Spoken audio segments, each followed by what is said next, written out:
오늘 우리에게 주시는 하나님의 말씀은 구약 성경 이사야 53장 4절로부터 6절까지의 말씀입니다. 제가 가지고 있는 성경으로 구약 성경 1033면에 있습니다.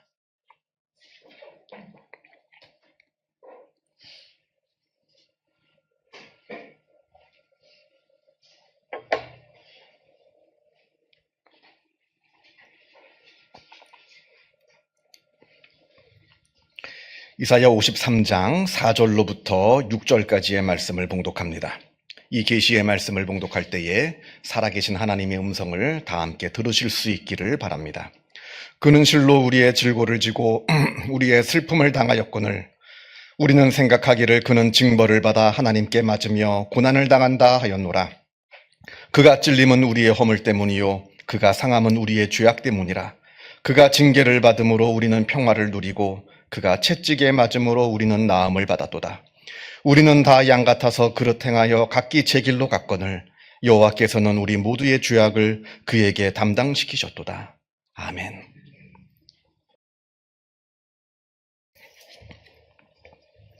지금 서점가에 가보시면 영국 킹스 칼리지 신경정신과 교수인 가이 레슈차이너가 쓴 7 괴물이 사는 마음이라는 책이 있습니다. 아주 흥미로운 책입니다.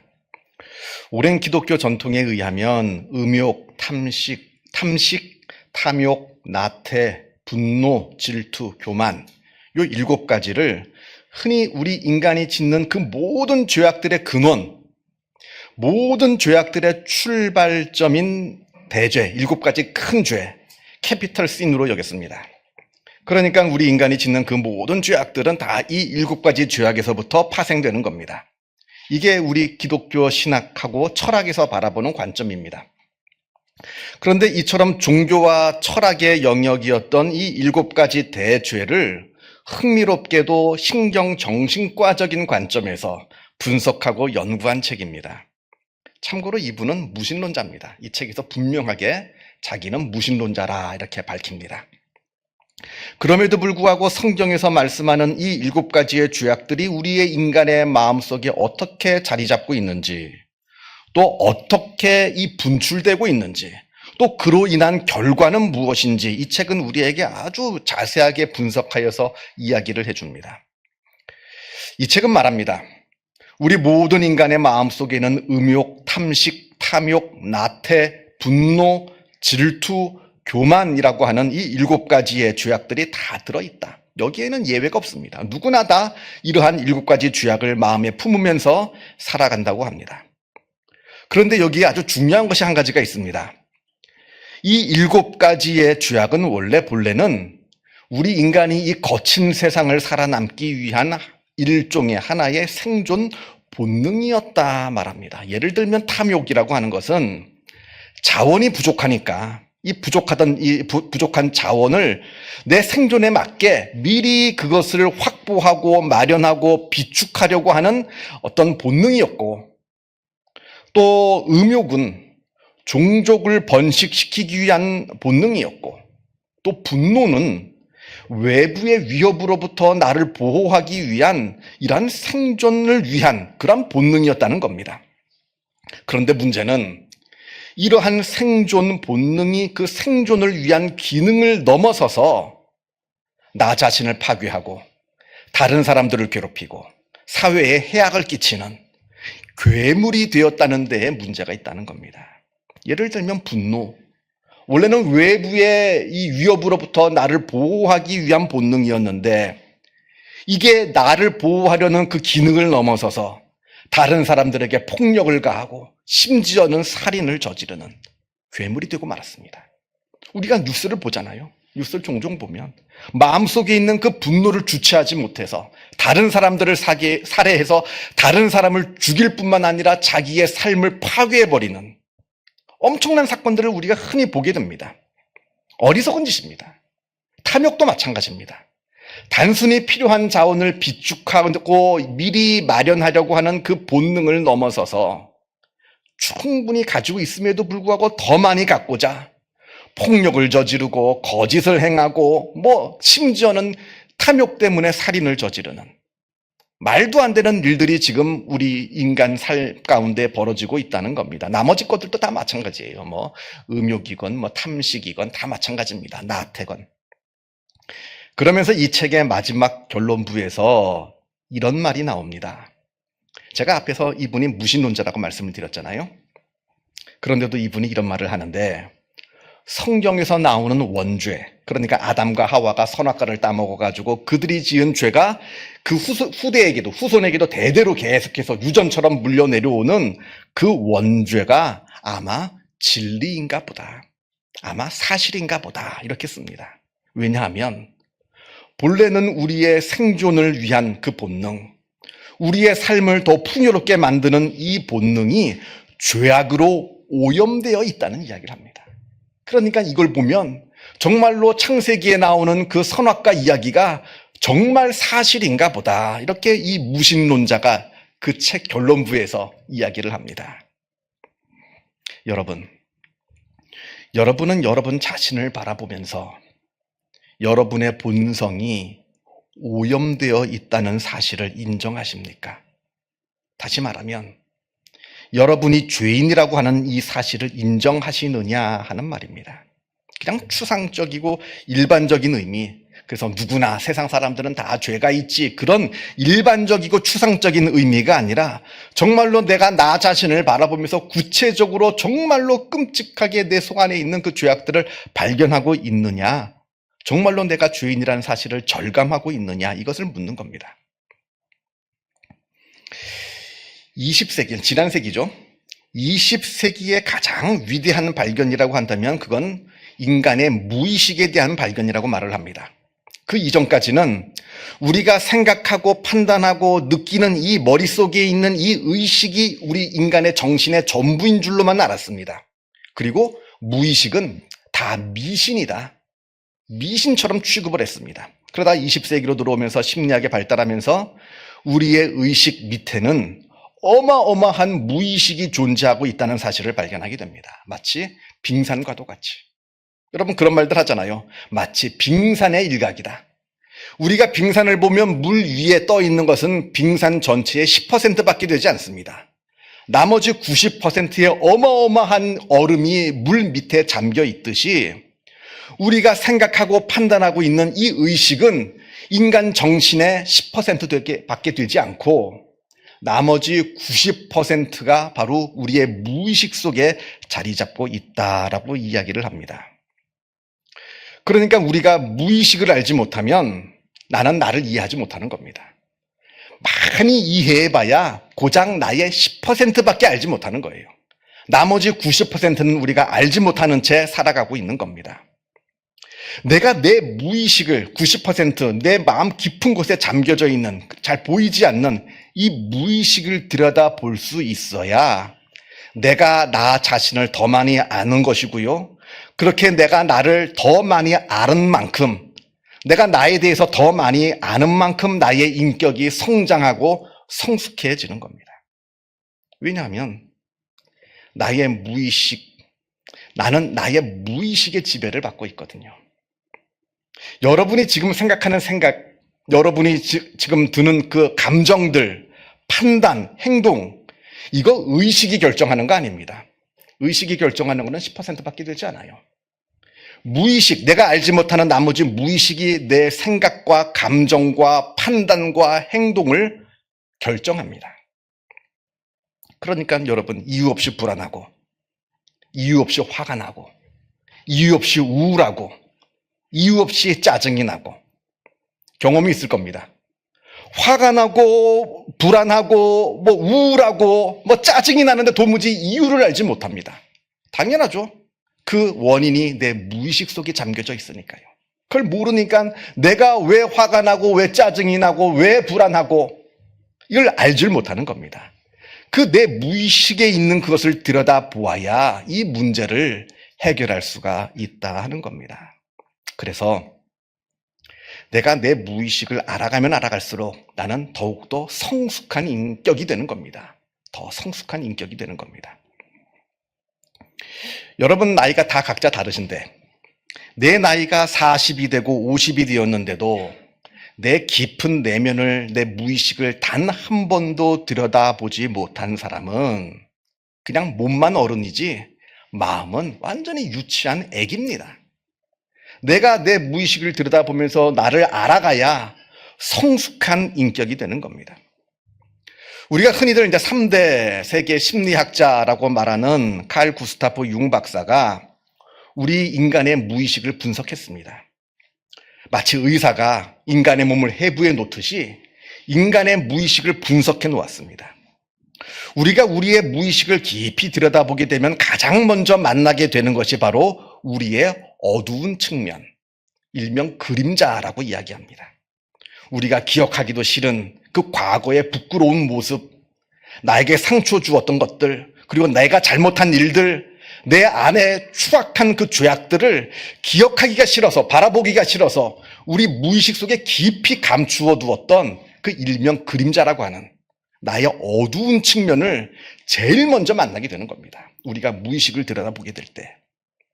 그걸 시작으로 나 자신을 발견할 수 있어야 내가 나 자신을 점점 알아가고 성숙한 인격이 되는 겁니다. 이건 우리의 신앙에 있어서도 굉장히 중요한 내용입니다. 내가 신앙생활을 한 지 좀 어느 정도 되었다. 예를 들면 한 5년 정도가 되었다라고 하면 이제는 내 신앙의 방향이 바뀌어야 됩니다. 그 이전까지는 하나님 주시옵소서, 이것도 달라 하고 저것도 달라 하고, 물론 중요합니다만 주시옵소서 하는 그 신앙의 패턴에서 이제는 내 자신을 깊이 들여다보고 성찰하고 그리고 나 자신을 발견하는 그 신앙의 다른 측면으로 우리가 나아가야 한다는 겁니다. 나의 깊은 내면을 들여다보면 제일 먼저 여러분의 죄악들이 보일 겁니다. 그럼 심리학에서도 동일하게 이야기하고 성경에서도 동일하게 이야기를 하는 겁니다. 내가 나 자신의 깊은 마음의 내면을 들여다보게 되면 제일 먼저 만나는 것이 바로 나의 추악한 모습을 만나게 됩니다. 근데 보통 사람들은 그걸 들여다보기 싫어요. 왜냐하면 추하거든요. 보기도 싫은 추한 모습이기 때문에 그걸 보려고 하지 않습니다. 그러나 그때 용기를 가지고 내 추한 모습을 들여다볼 줄 알아야 내 신앙이 성숙해지는 것이고, 그것을 볼 줄 알아야 그때부터 진짜 신앙이 시작되는 겁니다. 그 이전까지 주시옵소서 아멘은 그냥 뭐라 그럴까요? 신앙이라고 말하기 어려운 단계고, 진짜 내 마음에 추한 것을 바라보면서 하나님 나는 죄인입니다 이렇게 고백할 수 있어야 그때 진짜 신앙의 출발이 시작되는 겁니다. 우리가 복음서를 보면 베드로가 깊은 바다에서 고기를 잡는 그 장면을 다 기억하실 겁니다. 아시는 것처럼 갈릴리 호수에서는 밤에 얕은 곳에서 물고기를 잡았습니다. 그런데 예수님께서 베드로에게 날이 밝은 다음에 그것도 깊은 곳에 가서 물고기를 잡으라 이렇게 명령하십니다. 그러자 베드로가 그 말씀에 순종하여서 깊은 곳에 가서 그물을 던졌더니 아주 어마어마한 양의 물고기를 잡게 됩니다. 그 물고기를 다 무트로 끌고 와서는 베드로가 예수님께 한 말이 있습니다. 주여 나는 죄인으로소이다. 나를 떠나소서. 이건 그저 추상적이고 일반적인 고백은 아니었을 겁니다. 세상의 모든 사람들이 다 하는 얘기, 세상 사람들은 다 어차피 다 죄가 있어, 세상 사람들은 다 어차피 다 죄인이야, 이런 추상적이고 일반적인 의미에서 나는 죄인으로소이다 이렇게 고백한 것이 아니라 정말로 자기 속에 있는, 안에 있는 구체적인 죄악들이 생각났을 겁니다. 그게 보였을 겁니다. 그게 무엇인지 구체적으로 이야기는 하진 않았지만, 그러나 분명 베드로는 그 순간 예수님을 바라보면서 내 속에 있는 진짜 죄악들이 하나하나 낱낱이 다 보였을 겁니다. 그러니까 그것을 가지고 예수님께 나는 죄인입니다 이렇게 고백하는 겁니다. 그러자 그때 예수님께서 나를 따라오너라 이야기를 하십니다. 무슨 얘기입니까? 내 죄악을 발견하고 하나님 나는 죄인입니다, 내 죄를 용서해 주십시오, 내 죄악을 어떻게 해야 됩니까? 라고 하나님께 내 죄악을 깨닫고 고백할 수 있을 때, 그때 하나님께서 너는 나를 따라오너라, 나의 자녀가 되어라, 나를 믿는 사람이 되어라 말씀하신다는 겁니다. 우리가 하나님을 진정으로 믿고 하나님의 자녀가 될 수 있는 그 출발점은 내 죄악을 발견하고 하나님께 고백하는 데에서부터 시작되는 겁니다. 우리 교회 얘기는 아니고요. 우리 교회는 얘기는 아니고요. 제가 종종 보게 되면 교회는 오래 다녔습니다만 자기가 죄인인 줄을 모르는 사람들이 굉장히 많습니다. 내가 죄인이라는 것을 인정하지 않아요. 당신은 죄인입니다. 그러면 화를 냅니다. 내가 무슨 죄를 졌냐고. 나는 죄를 진 적이 없다 이야기합니다. 또 인정을 하더라도 그냥 머릿속으로만 추상적으로 일반적인 의미에서 진짜 내 마음속에 있는 죄를 깨닫지 못한 채 그냥 일반적인 의미에서 나는 죄인입니다 이렇게 이야기하는 분들이 참 많습니다. 이 모두가 내 마음속에 있는, 내 속에 있는 진짜 내 추한 죄를 한 번도 들여다보지 못했기에 하는 이야기입니다. 나는 죄인이 아니다. 나는 지금까지 살아오면서 죄를 지은 적이 없다. 나는 하늘을 우러러 한 점 부끄러움이 없다. 이건 자랑이 아닙니다. 이건 나는 내 자신의 깊은 내면을 한 번도 들여다본 적이 없는 아주 유치한 사람입니다. 미성숙한 사람입니다. 라는 것을 떠벌리는 거예요. 결코 자랑이 아닙니다. 그래서 여러분 주변에 나는 하늘을 우러러 한 점 부끄러움이 없는 사람입니다. 라고 말할 수 있는 사람을 보면 와, 대단한 사람이다. 라고 생각할 필요 없습니다. 아, 미성숙한 사람이로구나. 생각하시면 됩니다. 내가 앞에서도 말씀을 드렸다시피 나의 내면을 깊이 들여다보면 제일 먼저 보이는 것이 내 죄악이거든요. 내 추한 모습이거든요. 내가 구체적으로 행한 그 잘못된 행동들, 나의 말 때문에 상처받은 사람들, 그리고 내 마음속에 있는 그 더러운 생각과 더러운 마음들, 이게 다 보입니다. 우리가 내 마음을 들여다보기 위해서 무엇을 해야 되느냐? 뭐 여러 가지 방법이 있겠습니다만 두 가지를 이야기합니다. 말씀을 읽고 기도하는 겁니다. 여러분 말씀을 읽어야 돼요. 말씀을 읽을 때 이 말씀을 어떻게 사용하느냐? 나를 들여다보는 거울로 사용하는 겁니다. 여러분들도 그렇잖아요. 여러분들 외출하기 전에 거울을 봅니다. 그래서 머리 삐뚤어진 것도 좀 바로 잡고 뭐 혹시 뭐 묻은 게 있나 좀 보기도 하고 그걸로 이 말씀을 사용하는 겁니다. 수천 년 전 지구 반대편 나와 상관없는 사람들의 잘못이 아닙니다. 그 사람들이 저지른 잘못들을 바라보면서 그 잘못들이 동일하게 내 속에는 있지 않는가? 나를 비추어 보는 거울이어야 되는 겁니다. 그냥 바라보면서 아, 재밌는 이야기네. 아이고, 저 사람들 참 형편없는 사람들이네가 아니라 그 말씀을 보면서 나를 비추어 보는 거울로 사용하는 겁니다. 또 기도도 중요합니다. 기도. 내가 기도할 때 하나님 이것도 주시옵소서 저것도 주시옵소서 믿습니다. 아멘. 물론 달라고 하는 그 간구도 중요합니다. 그걸 하지 말라는 이야기는 아닙니다. 우리가 하나님께 구해야 될 것이 굉장히 많습니다. 다 구해야죠. 그러나 내 기도 시간에 적어도 5분은 내가 침묵으로 하나님의 음성을 들어야 됩니다. 하나님께서 나에게 뭐라고 말씀하시는지, 나의 잘못을 지적하시는지, 나의 잘못된 것을 훈계하시는지, 내가 잘못된 생각을 품고 있는 것은 아닌지, 내가 다른 사람한테 말실수를 한 적은 없는지, 잘못된 행동은 한 적은 없는지, 잘못된 마음이 내 속에 있진 않은지 듣는 겁니다.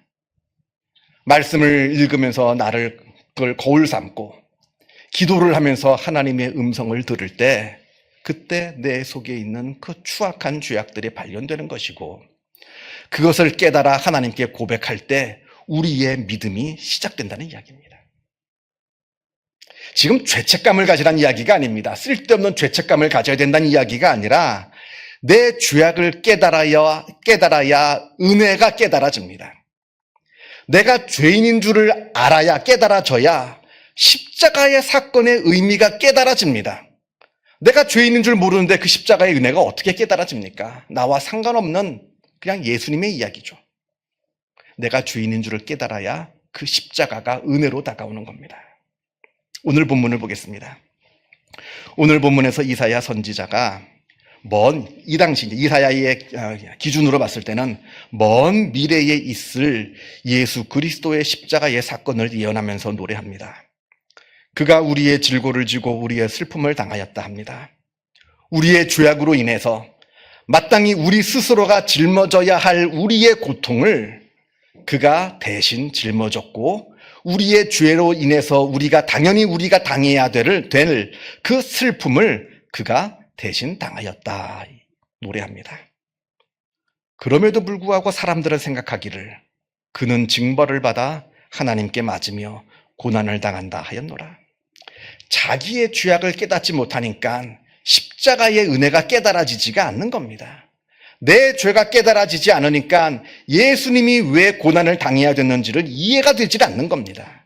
그러니까 그는 징벌을 받아 하나님께 맞으며 고난을 당한다 하였노라, 이렇게 이야기한다는 겁니다. 그러나 성경은 분명하게 우리에게 말씀합니다. 5절, 그가 찔림은 우리의 허물 때문이요 그가 상함은 우리의 죄악 때문이라.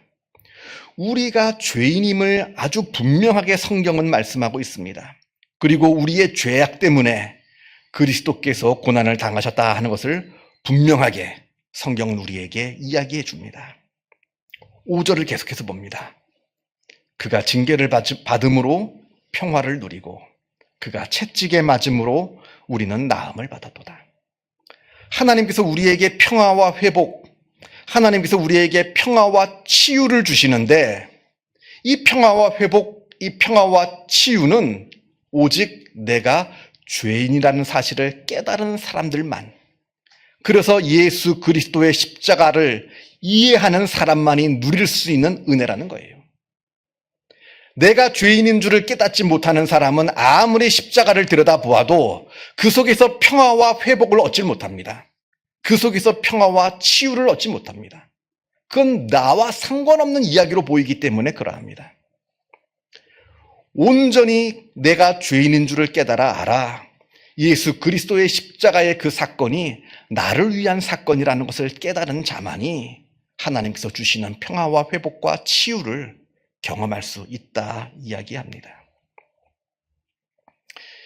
여러분, 이제 사순절도 딱 한 주 남았습니다. 이 마지막 한 주간, 우리가 일명 고난주간이라 말하는 이 한 주간, 여러분의 내면을 한번 깊이 들여다보시기를 바랍니다. 말씀을 통해서, 그 말씀에 나와 있는 그 사람들의 잘못이 내 속에는 있지 않은지, 또 깊이 하나님께 기도하면서, 물론 주시옵소서 하는 간구도 중요합니다만, 하나님께서 나를 뭐라고 말씀하시는지, 나에게 잘못들을 이야기해 주시지는 않는지 깊이 한 주간 묵상하셔서 나의 죄악을 한번, 내가 죄인됨을 한번 깊이 한번 깨달아 보시고, 또 그로 인해 죄인된 나를 구원하시고자 십자가를 지신 그 예수님의 그 그리스도의 그 사랑, 그 십자가의 은혜를 깊이 깨달으시는, 그래서 다음 주에 우리가 부활절을 맞이할 때 정말로 진정으로 우리 마음 가운데 부활의 기쁨, 구원의 기쁨, 하나님께서 우리를 용서하시는 그 용서의 기쁨을 가지시고 이 자리에 오시는 복된 한 주간이 되기를 주님의 이름으로 축원합니다. 기도하겠습니다. 사랑과 은혜가 충만하신 하나님 아버지, 죄인된 우리를 먼저 사랑하시어서 독생자 예수 그리스도를 우리에게 보내주시고 예수님의 십자가의 은혜로 우리를 하나님의 자녀로 삼아주심에 감사를 드립니다. 그 십자가의 사건을 바라보면서 내 죄가 얼마나 큰지 깨달아 알게 하여 주옵소서.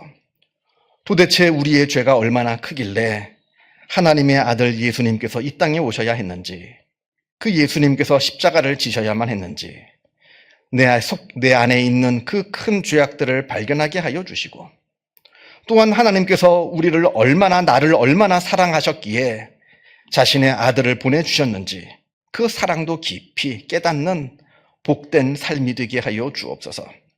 우리의 죄인됨을 깨닫고 예수 그리스도의 십자가의 은혜를 깨달을 때에 우리 마음 가운데 말할 수 없는 평화를 누리게 하여 주시고, 우리 마음 가운데 회복을 누리게 하여 주시고, 치유를 누리는 복된 우리의 삶이 되게 하여 주옵소서. 하나님께 감사드리오며 이 모든 말씀 우리 주 예수 그리스도 이름으로 기도하옵나이다. 아멘.